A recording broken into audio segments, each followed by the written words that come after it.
अस्सलाम वालेकुम। मेरा नाम सईदा आसिया बतूल है। मेरे हामद नूं 9 साल हो गए ने। दिमाग का मसला है। मेरे छोटे छोटे बच्चे ने, 2 बेटियां, एक बेटा छोटा सारा है। तो मैं जड़ा किसी के घर काम करके गुजारा करने, बहुत मुश्किल गुजारा होंदा है।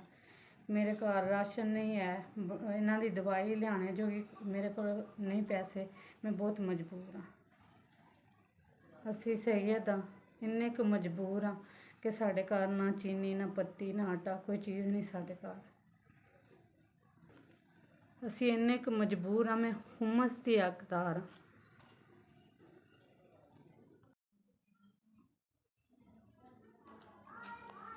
तुहाडा घल्लिया होया 5000 रुपया सानूं मिल गया है।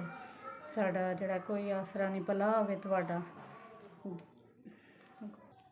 शाला जींदे रवो, बसदे रवो। अल्लाह तुहानूं बात करे, अल्लाह ताला तुहानूं चोखा देवे। मैं शहरां दी कोई दवाई लै आवां दी, कोई जड़ा राशन मंगा लां दी। 9 साल हो गए ने मेरे वीरो शहरां मंजी ते पे ने। साडा कोई आसरा नहीं। कोई मैं अपनियां बच्चियां दे कपड़े ले लवां दी, कोई चीनी पत्ती साढ़े अल कोई नहीं, कोई ओह् मंगा लां दी। अल्लाह ताला तुहानूं बसदियां रखे, तुसीं बसदे रवो, आबाद रवो। साढ़े गरीब सईदां दी तुसीं मदद करदे हो, अल्लाह ताला तुहानूं चोखा देवे इसदे सदके।